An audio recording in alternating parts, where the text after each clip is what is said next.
नमस्कार मैत्रिणींनो, स्वागत आहे तुमचं माझ्या यूट्यूब चॅनलवर। आज मी तुमच्यासाठी एक शोल्डर बॅग घेऊन आली आहे। 2 कप्प्यांची ही शोल्डर बॅग आहे। हा एक आपला बाहेरचा कप्पा आहे आणि हा आतला कप्पा आहे। बघू शकता, कापड कोठेही न फाडता आपण ही बॅग बनवली आहे। चला तर मी तुम्हाला बॅग दाखवते।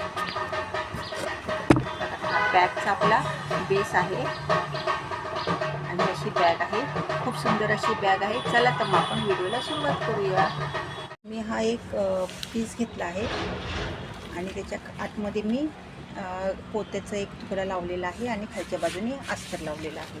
आता हा पीस आहे आपला 32 इंच बाय 16 इंचचा। तुम्हाला ते मी माप दाखवते। 32 इंच बाय 16 इंच।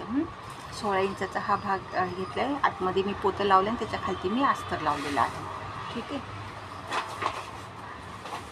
आता आपण काय करणार आहोत, वरच्या बाजूने ना 3 इंचावर मार्किंग करून घेणार आहोत।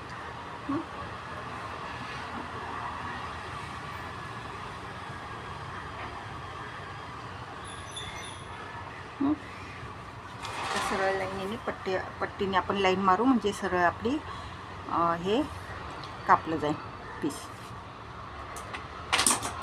आता इथे मी सरळ हे कापून घेणार आहे।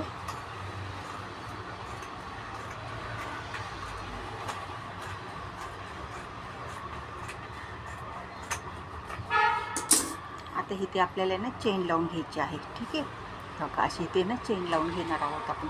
इथे 3 इंचाचं मी मार्किंग केलेलं आहे। बघा इथे अशा पद्धतीने मी चेन लावून घेतली आहे आणि वरच्या बाजूने दाब शिलाई पण मारलेली आहे। बघा ही पाठीमागची बाजू आहे।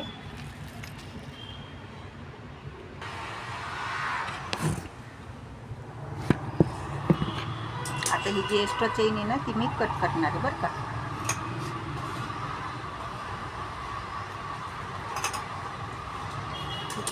आता काय करायचं, पाठीमागच्या बाजूला आहे ना आपल्याला इथे कप्पा बनवायचा आहे, त्याच्यामुळे मी हे अस्तर घेतलेलं आहे।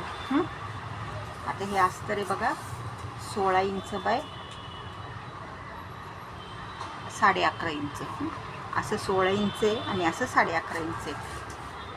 आता हे वरनं काय करायचं, असं थोडंसं दुमडायचं आणि इथून अशी शिलाई मारायची ह्याला। ठीक आहे, आणि तसंच खालचं पण थोडंसं असं दुमडून खालच्या बाजूने शिलाई मारायची।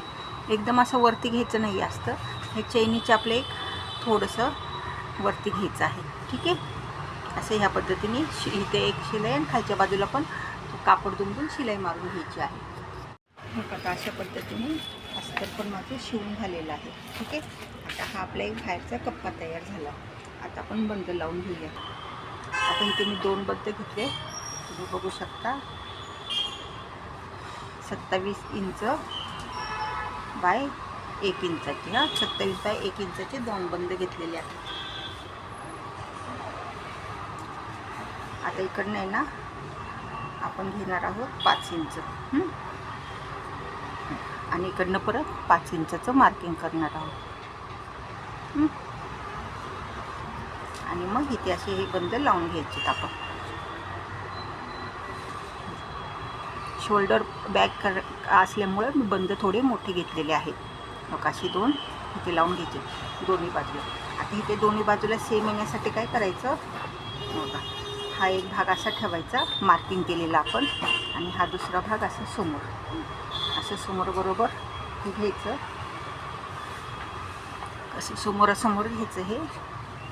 आणि इथे हे जे मार्किंग केलं ना त्याच्यावरतीच इकडं मार्किंग करून घ्यायचं, म्हणजे दोन्ही बंद आपले समोरासमोर येतील। हो का, इकडं दोन्ही अशा लाईनी समोरासमोर मार्किंग करून घेतल्यात आणि असे दोन्ही बंद म्हणजे मग आपले समोरासमोर येतील। बघा आता बंद माझे शिवून झालेले आहेत। आता आपण ह्या बाजूला चेन लावणार आहोत। आता ही चेन घेतलेली आहे, आता ही आपल्याला लावायची। आता इथे मी चेनीमध्ये कसं ऑलरेडी रनर घातला होता, तर ह्या चेनीमध्ये रनर नाही घातलेला, कारण की आपल्याला ही चेन अशी उघडायची आहे आणि पहिल्यांदा एक भाग इकडे लावून घ्यायचा आणि मग एक भाग तिकडे लावायचा आणि शिवून झाल्यानंतर रनर लावायचं। कारण की हे अशी शिवल्यावर उलट्या बाजूने आपल्याला दाब शिलाई मारायची असते। मग दोन्ही जर चेनी आपण एक साथ लावल्या तर आपल्याला दाब शिलाई मारायला अडचण येते, म्हणून चेन उघडून शिवून लावायची आणि नंतर मग त्याच्यामध्ये रनर घालायचं. ठीक आहे. आता चेन लावून झालेली आहे माझी दोन्ही बाजूला पण. आता आपण ह्याच्यामध्ये रनर घालूया.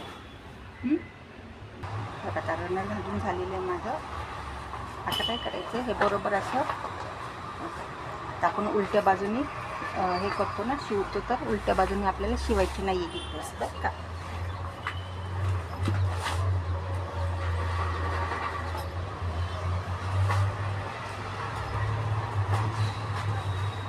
बरोबर असं मधोमध घ्यायचं आणि इकडनं 2 इंच, इकडनं 2.5 इंच मार्किंग करायचं. ठीक आहे.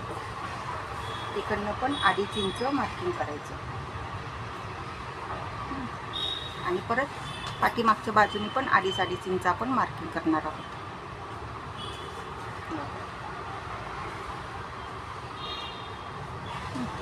आता हे 2.5 इंच, आता हे जे मार्किंग आहे ना, ह्या मार्किंगवर हे मार्किंग घ्यायचं असं. आणि परत इकडचं मार्किंग आणि हे मार्किंग असं. हे असं बरोबर हे करून घ्यायचं. असं करून इथून आपण सरळ शिलाई मारून घेणार आहोत. हे नाशी ह्या बाजूला सरळ बाजूने शिलाई मारायची आपल्याला. काय ह्या बाजूला एक शिलाई, ह्या बाजूला एक शिलाई मारून घ्यायची. ठीक आहे. बघा इथे बरोबर मी 2.5 इंचावर मार्किंग करून हे मागची पुढची बाजू बरोबर घेऊन हे आतमध्ये फोल्ड केलेलं आहे. हो का. असं आपल्याला बॅक कट करणार नाही आपण, फक्त आतमध्ये हे फोल्ड केलेलं आहे आणि कडेने टिप मारून घेणार आहोत. घेतलेलं आहे बरं का. हो का. आता मी काय करणार आहे, आता आपण ही सरळ बाजू आली ना, आपण सरळ बाजूला मी शिवून घेतलेलं आहे ह्या बॅगला. आता इथे ना ही अशी पट्टी हे करून इथे आपण पट्टीची अशी पायपिंग करणार आहोत बरं का. इकडच्या बाजूला आणि ह्या दोन्ही बाजूला आपण ह्या पट्टीने पायपिंग करणार आहोत. तुम्ही कुठल्या पण कलरची पट्टी घेऊ शकता. ह्या कापडाची पण पट्टी घेतली तरी चालेल. इथं मी सरळ बाजूने पायपिंग केलेली आहे बरं का, कारण की आपण हे सरळ बाजूने शिवलं होतं. आता कशी झाली आहे बॅग, छान झाली आहे ना. आता मी तुम्हाला उघडून नीट दाखवते. आता आपला हा आहे ना बाहेरचा कप्पा आहे एकदम मोठ्या साईजमध्ये, आणि हा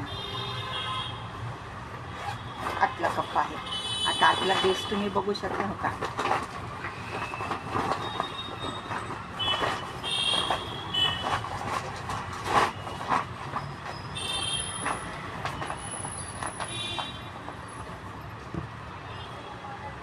बघा आता हा असा आपला बेस तयार होणार आहे. बघा अशी मस्तपैकी ही मोठ्या साईजमध्ये शोल्डर बॅग आहे.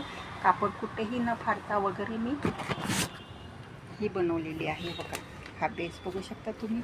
एकदम खूप छान सुंदर दिसते बॅग आणि शिवायला पण खूप सुंदर आहे. चला तर मग व्हिडिओ आवडल्यास व्हिडिओला लाईक करा आणि चॅनलला सबस्क्राईब करा. धन्यवाद.